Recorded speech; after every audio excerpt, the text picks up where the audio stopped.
안녕하십니까. 조갑제TV 시청자 여러분, 저는 조갑제닷컴의 조셉별입니다. 지금 시각은 2021년 1월 28일 오후 5시를 가리키고 있습니다.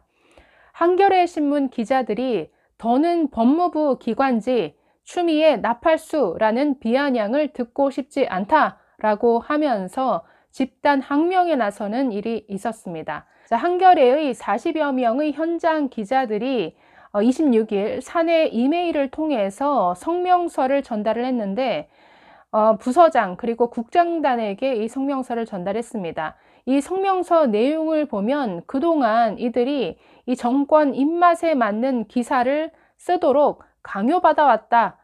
그러면서 그 과정에서 상당히 많은 오보가 생겼다라고 이렇게 밝히고 있습니다. 굉장히 긴 성명서인데요. 좀 요약해서 내용 알려드리도록 하겠습니다. 자, 먼저 이렇게 말합니다. 한겨레의 법조 기사들은 정치적 이해관계에 따라 쓰여지고 있다. 그에 따른 부끄러움과 책임은 온전히 현장 기자의 몫으로 돌아오고 있다. 데스크에서 구체적인 정황이나 물증 없이 한쪽 편을 드는 기사를 현장에 요구한다라고 폭로했습니다. 자, 또 이렇게 말합니다.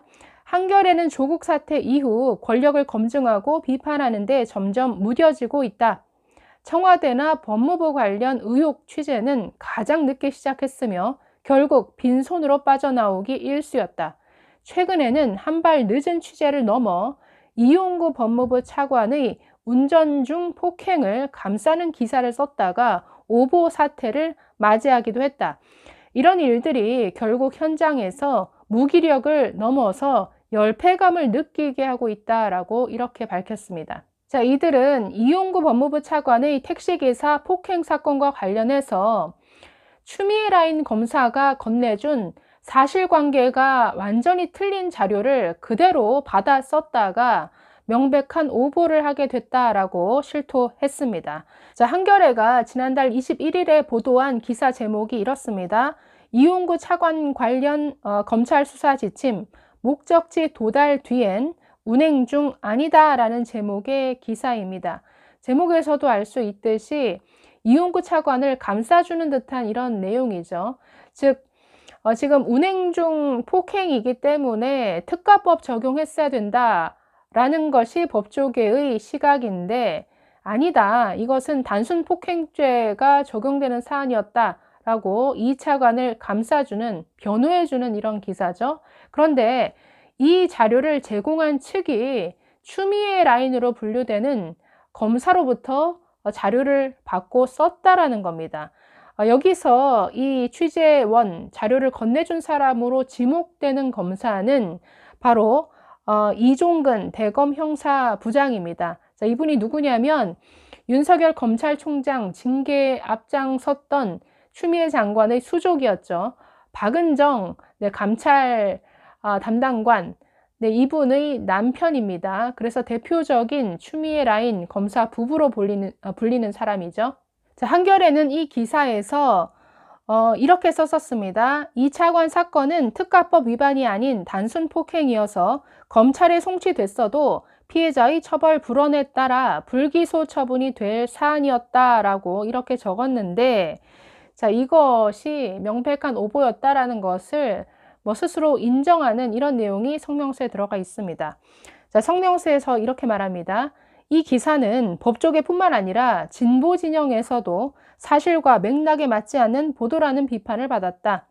이 사건이 검찰에 송치됐어도 어차피 특가법 적용을 받지 못했다는 여론을 만들기 위해 추미애 라인 검사에게 받은 자료를 사실 확인도 하지 않고 받아 써준 결과다라고 밝혔습니다. 자, 그런데 여기에 더해서 이렇게 말합니다. 현장 기자들은 기사가 나간 뒤에 공보관에게 사실관계에 대해서 지적을 받고 해당 의견을 법조팀장에게 전달했지만 자료를 준 취재원과 의견이 엇갈린다라는 이유로 틀린 사실이 제대로 고쳐지지 않았다. 사실관계가 틀린 자료라는 현장 보고가 수차례 있었음에도 일부 내용만 수정해 이를 지면에까지 실은 이유가 무엇인지 국장단에 묻고 싶다라고 토로했습니다. 그러면서 계속해서 이렇게 말합니다. 성역 없이 비판의 칼날을 세웠던 한겨레는 조국 사태 이후 권력을 검증하고 비판하는데 점점 무뎌지고 있다. 국장단의 어설픈 감싸기와 모호한 판단으로 좋은 저널리즘의 가치가 훼손되고 있다. 조국 사태 때부터 지적된 편들기식 보도가 이런 사설과 보도를 낳은 본질이다. 특히 문재인 정권의 법무부에 유독 관대했다라고 하면서 또 어떤 보도를 예로 들었냐면 지난해 11월 25일 윤석열 새 혐의 양승태 문건으로 조국 재판부 성향 뒷조사 이런 제목의 기사가 있었는데요. 이것에 대해서도 이렇게 말합니다. 추 장관의 틀린 주장을 그대로 담았다. 사실이 아니라는 것이 밝혀졌는데도 한겨레는 침묵했다라고 비판했습니다. 당시 한겨레의 이 기사에는 윤석열의 검찰이 마치 조국 사건을 담당하는 재판부를 마치 뒷조사한 듯한 이런 내용을 담고 있지만 관련된 증거나 사실관계 전혀 밝혀진 게 없었죠. 또 이 기자들은 윤석열 총장에 대한 그 직무배제 집행정지 신청이 법원에 의해서 인용되었던 당시의 그 현장 반응을 담은 그 보도도 실제와는 전혀 다른 기사를 쓰도록 강요받았다라고 이렇게 폭로했습니다. 애초에 현장 기자들은 법원이 추 장관의 행정권 남용을 제안했다. 재판부의 법리와 양심에 따른 판단이었다. 이런 그 판사들의 반응을 묶어서 기사를 쓰려고 했지만 편집회의를 거치더니 취지가 정반대인 마치 판사들이 재판부 판단에 불만을 가지고 있는 듯한 이런 반응을 담은 내용으로 정리가 됐다라는 것이죠. 그리고 결국 이 기사가 애초에 계획했던 기사가 지면에 실리지 않았다라고 이렇게 지적했습니다.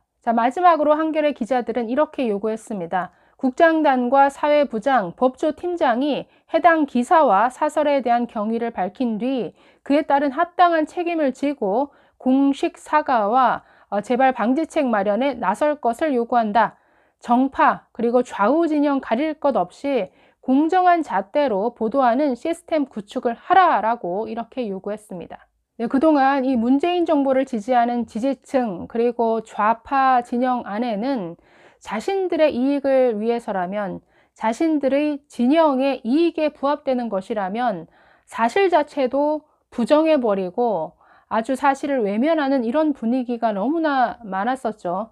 그러나 검찰 안에서든 이렇게 언론계 안에서도 그런 모습에 부끄러워할 줄 아는 그런 양심들은 조금씩 살아있는 것 같습니다. 그래서 저는 좌든 우든 사실과 과학을 그대로 직시하고 인정할 줄 알 때 그것이 이 민주주의의 토대가 되지 않나, 그것이 민주주의가 앞으로 나아가도록 하는 힘이 되지 않나라는 생각을 해봅니다. 어쨌든 굉장히 반가운 이런 내용의 성명서였던 것 같습니다. 감사합니다.